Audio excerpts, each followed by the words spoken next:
Well, hello everyone. It's an English Premier League soccer update. That's right. We're talking football here, and I think you guys are going to be pretty happy with really almost a couple hours of programming work that I've put into the English Premier League soccer algorithm today as we start to finally have some results in here. And so a lot to discuss. This is kind of going to be a how this thing is getting updated video and what we're doing to make it better because I don't know much about English Premier League soccer. I really don't know anything at all.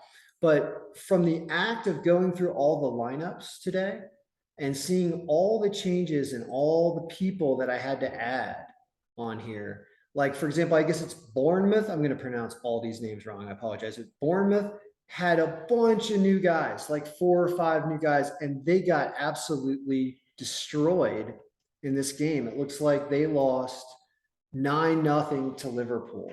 So I noticed as entering this information, I'm starting to learn about what's happening here, and I want to talk about what I created and how we're going to use some programming and some automatic macros to help us figure out what a good distribution of stats will be to predict scores. So what we have today for the games that already happened today on the 27th, and this Arsenal Fulham game is, I believe, probably over now. So I'm going to check the score on that on my phone and put it in here and show you how to do that. So it looks like the day is going 3-3 because I don't know how to really record draws. Like when we predicted Brentford to win 2-1 over Everton and they draw 1-1, I guess that's a loss, but I really don't know how to record this. It's my first time dealing with draws, I guess, like this in a sport in a while.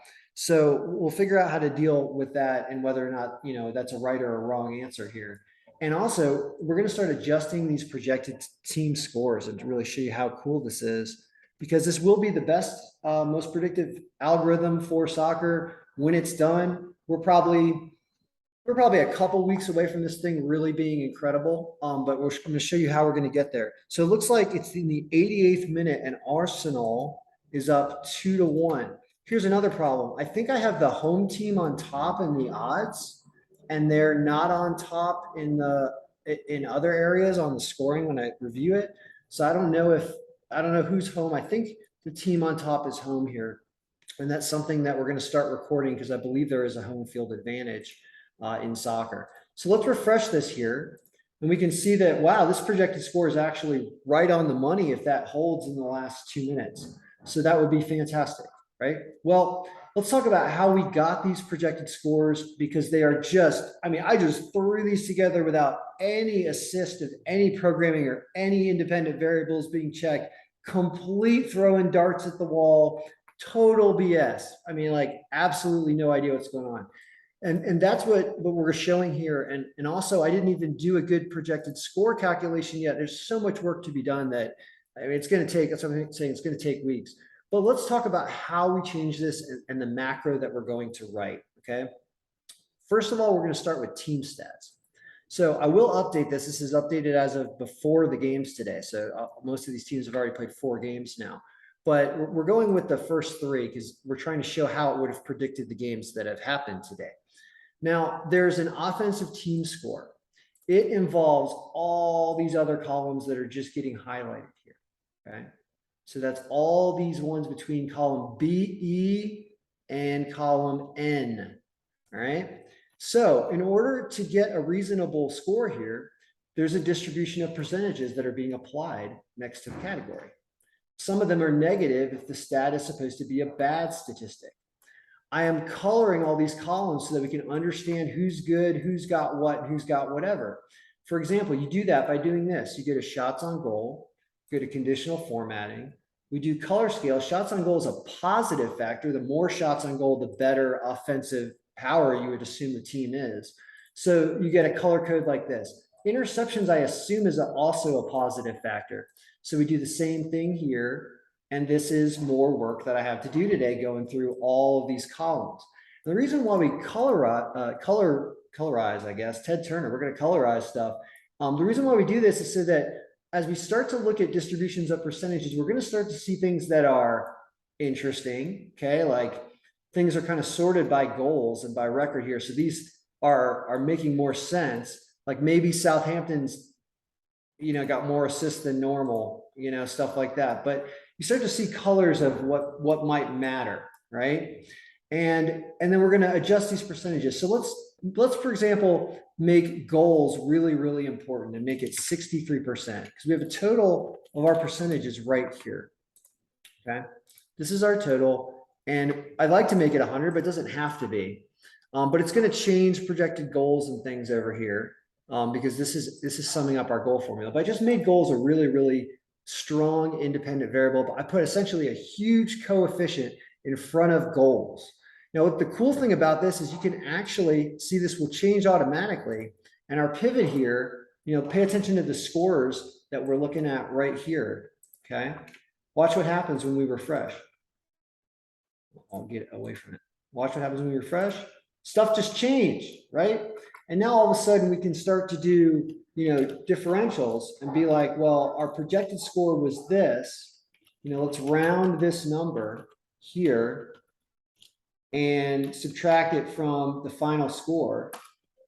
And we'll figure, round to 0. And you'll see that this is how far off we are on the projected score of the team for the day. And you can colorize this, conditionally format this. And this is bad when the number is, actually, we got to change the way we color that because it's a little weird. Like this one, we're 8 off on what Liverpool would have scored, essentially, right? So we want to try to get Liverpool's scoring up. And the way to do that, actually, I think the appropriate way to get Liverpool's score to closer to a 9 is not necessarily to enhance Liverpool's offense. Is to change a formula here when it comes to our projected score, to take a look at Bournemouth's roster and to show some things about Bournemouth that are obvious that need to be looked at. And here's what I mean. Because I remember adding so many players on Bournemouth that it makes me think that we can do something here. All right. So Bournemouth has a goalie score very low, a offensive team score miserable at 20, a player goalie C-score really low, a player differential defensive C-score extremely low, and the offensive score extremely low. This number right here of this 9% and 4% and these and here, but these two especially, I'd like to, okay, I think I know what we can do here. 7-1. We want to basically increase the opponent, which was Liverpool. All right. We want to, where's here? We want to increase their ability to score on Bournemouth. And the way we're going to do that is we're going to look at the player. Wow, Liverpool's defensive C-score was a -9. Now I need to review these. So here's the problem. Let me show you what's going on. So within the player stats, which is the other area where we need to adjust all of our percentages, you see how much work we have to do? Look at all these different categories that I need to review, I need to colorize, I need to figure out their whatever. A macro can be done to test these one at a time, but it's extremely complicated actually, even for a macro. So I want to do some samples by myself one at a time and look at the color codes of everything, right?